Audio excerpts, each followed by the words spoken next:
Very nice. So, we're going to work on some partner stuff today. So, if you're sitting next to a partner, that'll be your partner. If you don't have a partner, I'll figure it out in a second. But this is what you're going to do. You're going to first tell your partner what level you think you're at, and then tell them the thing you think you still need to learn. So, go ahead and talk with your partner now.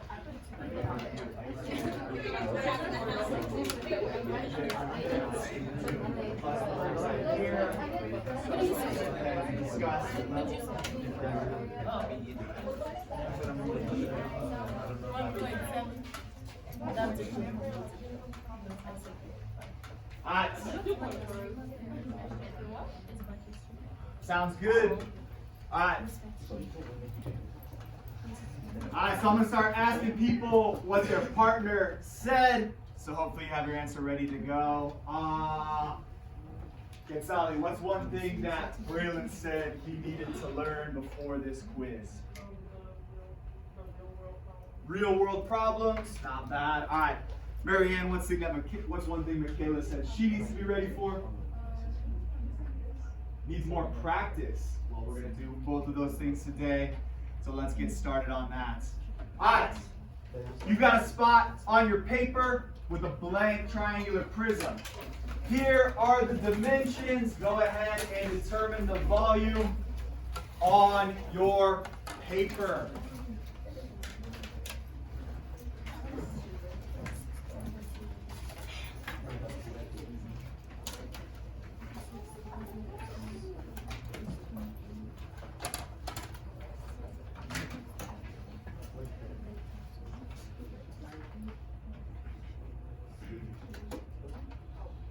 Give us about 30 more seconds.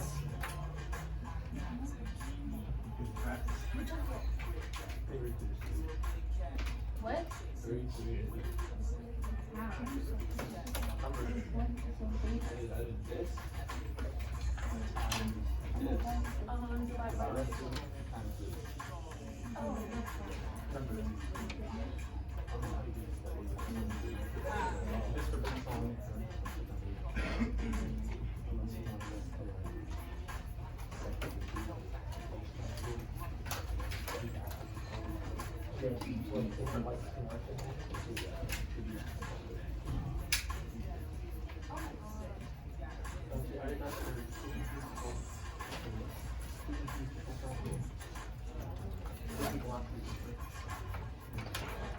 Alright, 10 more seconds.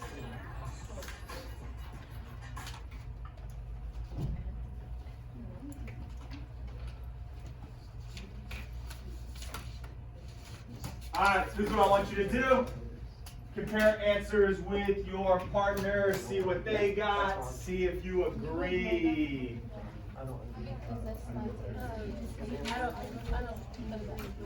Oh, with your partner.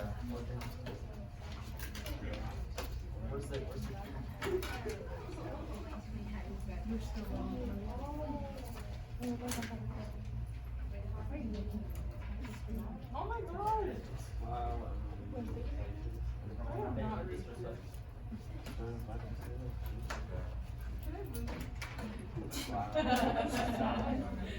Alright, what was our answer for this prism, Ian? 336. What would the units for this prism's volume be? Okay. Just meter? Meter cube. Perfect. Alright, if you didn't get that, you were a little bit off. Alright, here's our next one. We're going to be learning a different thing we need to solve for. So now, you're going to follow along on this problem. Problem number 2. So what I'm giving you is the volume. So our volume is equal to 144 pi. Not actually multiplying it through, we're just going to leave it in terms of pi. That's what we're saying the volume is. So what we need to do, the volume is 144 cubic centimeters. What is the diameter of the base of the bottle? So what is that entire length right there? So we're going to use our volume formula. Pi r squared is equal to volume. We're going to solve for r. So if we got pi, we don't know r squared, right? r squared is equal to 144 pi.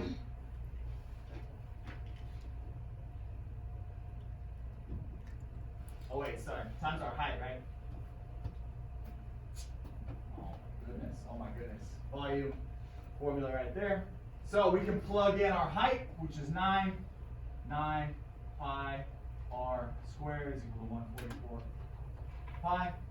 We can divide out that 9, right? So we divide 144 by 9, we would get 16, and those pi's can cancel out. So I got r squared is equal to 16. Take that square root, r is equal to 4. But we're not quite done there. I asked you for the diameter. So the radius is half of the diameter. The diameter is equal to 2r, right? So I'm going to go ahead and plug that in. My diameter would be equal to 8 centimeters. So that's how we're going to work backwards to solve for one of our unknown lengths. I'm going to give you the volume or something like that, and you're going to solve. Where are you going 4 from? Solve right here. So what I did 144, divided it by 9, got 16. So I got r squared is equal to 16. Take the square root of both sides, right? I get r is equal to 4. Good question. All right. So now that we know how to do that, we're going to try a little problem on our own. So this is your third example on your paper. It says the volume of the cylinder is 162 pi. So you go ahead and determine the height of that cylinder. I'll give you a whole minute to do that, starting now.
I see some people still solving. I'll give us a little bit more time.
Very nice. All right. We guys up here. All right, what would the height of this cylinder be needed? 18. Sorry, you just divided that one. 18 meters. All right. If you did not get 18 meters, a couple common mistakes. Remember, your radius is going to be half of that length right there. So we would have used the formula r squared, which would have been 3 squared pi is times the height is equal to 162 pi, right? That's the formula we would have needed to start with, and you could solve out for h, and you should have got 18 meters. Alright, we're going to move on to the next one. Alright, one more problem working backwards. Alright, you've got this printed on your paper, problem number 4. So you take the information from this problem and solve it in the next 2 minutes.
I don't want the answer. I need to know how to solve this.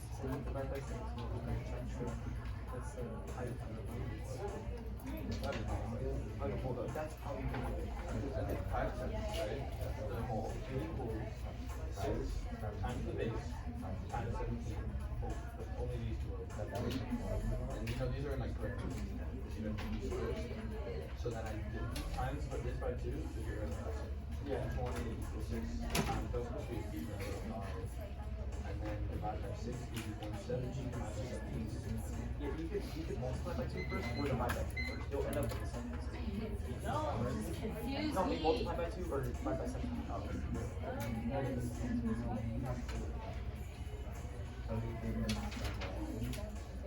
or you could actually just read that sentence. And solve it that way. But that's a second half way. That's more steps. That's even more steps. You have to mentally say it.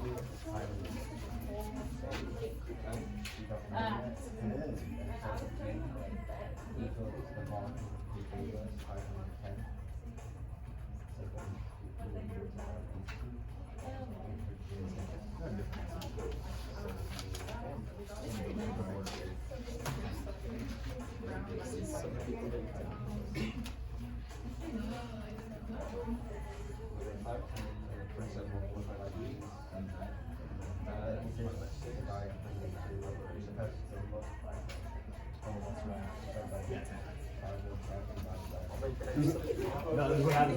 This is what happens when you solve all of the problems in like 5 minutes before class.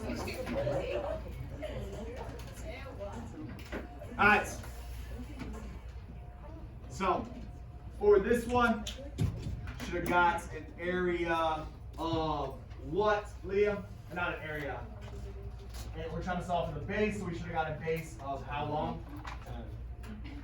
10 feet. Nice. Very nice. Alright. If you did not get 10 feet, we're going to talk about how to solve through this really quick. Alright. So, we start with our volume formula for a prism. We're going to use the area of the base, right? The area of a triangle is base times height divided by 2, right? So we have our height and we need our base, so we're going to plug in our height. So we're going to do base times h, which is 6 feet, divided by 2. And then we multiply that by the height of the whole prism, 17, right? And that's what our volume is equal to, so 510 feet. So, what you need to do is isolate that variable. That's how you would get 10 feet. All right, Main areas we're getting messed up on. We got to remember how to solve the area of a triangle, and we got to remember our volume formulas consistently. All right, this is what we're doing next. Oh wait, I gave you options. All right, go ahead and flip over to the next page.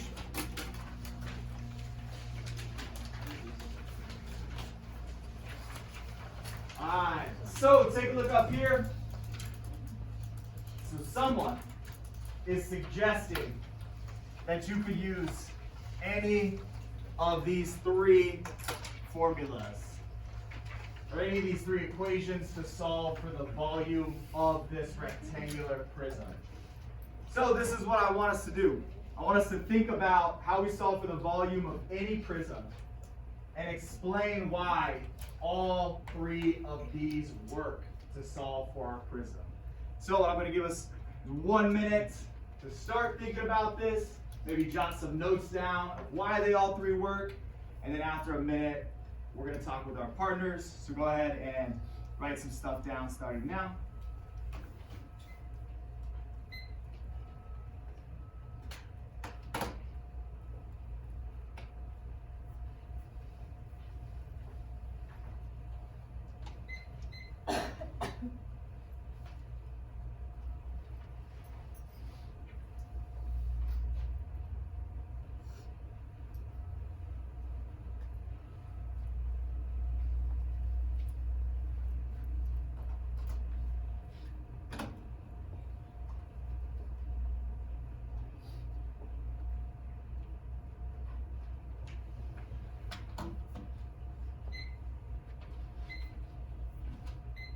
Alright, take a look up here. Here's little hints about what we're trying to look for.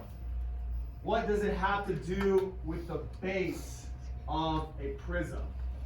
Think about our volume formula and think about the base of that prism. What do each of those have to do, and how are they connected?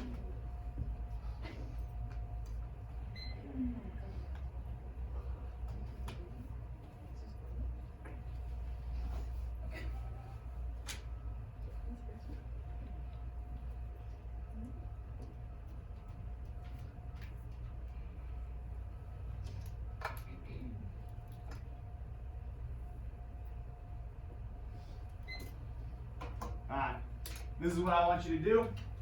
Go ahead and discuss it with your partner and come up with a great answer of how these are all connected to our volume formulas.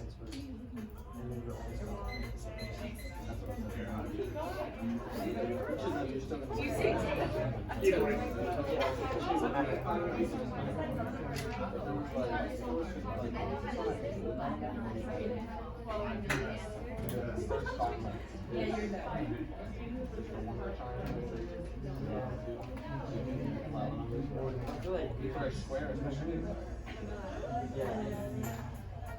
Actually, for this one, we might be able to find one triangle multiplied by 4,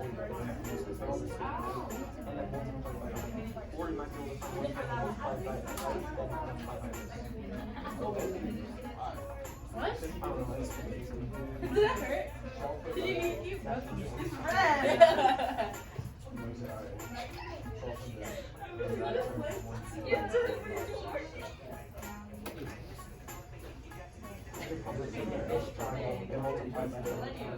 You gotta put the video out. This triangle multiplied by all this to get the same base, and then multiplied by 6. But you can probably get one triangle multiplied by height and all the other triangles. But I feel like that's the only two ways considered the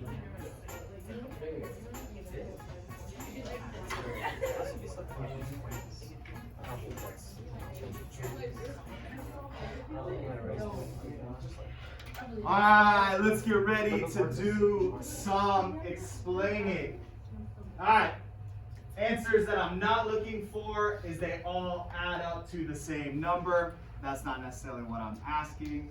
So, asking you, what do they have to do with our equation for volume? Why do they work?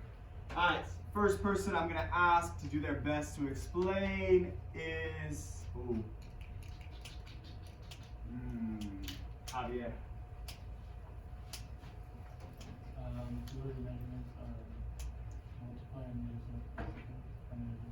So multiply them. Anyone want to add anything to that?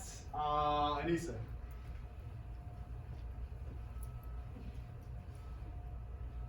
Not sure. Not quite. Want to get some help from your partner?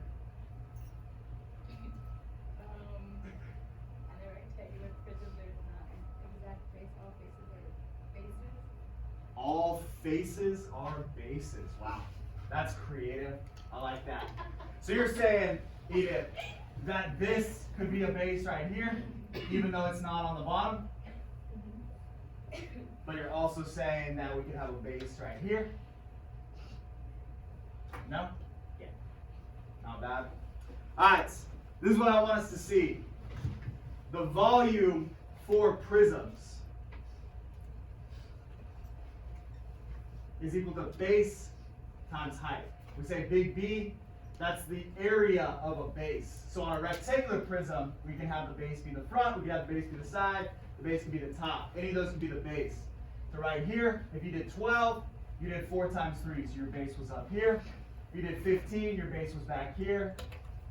That's what I want us to see with those. So, knowing that, knowing our volume formula for a prism, let's go ahead and try to answer this one right here. Would solve for the volume of this shape.